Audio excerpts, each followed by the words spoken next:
Hey everyone, Mark here at Big Tools Small House. Tonight, what are some things you should do to prepare yourself for work on the exterior of your home, whether it's by yourself or by a contractor?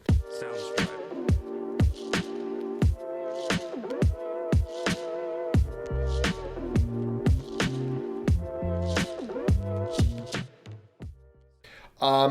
Here's a couple tips that I'm going to recommend to make your project go smooth.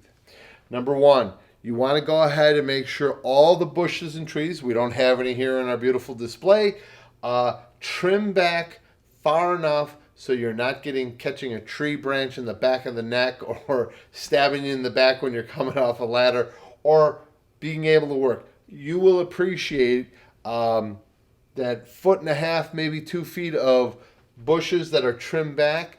This is a good time, if you haven't done so, to clean up some of the bush and trees that might have been a little overgrown. Okay, that one will save you time and aggravation.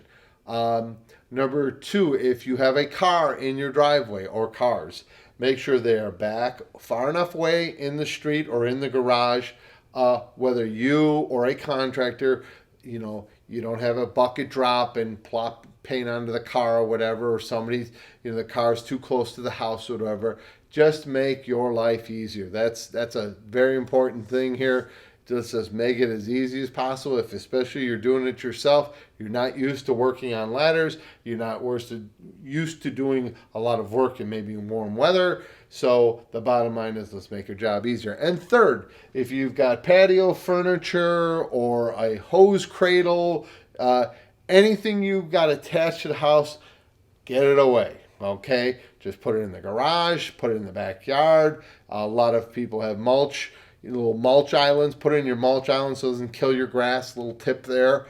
And then take off the things that you need to take off. You'll have house numbers. Maybe light fixtures you might want to loosen up and drop off. This is a good time to change your light fixtures when you're going to do the painting. So if you're doing a color scheme change, that'd be a good time to do it. So get everything off the house that doesn't need to be on there. Shutters, numbers. I can't think of anything other than that off the top of my head.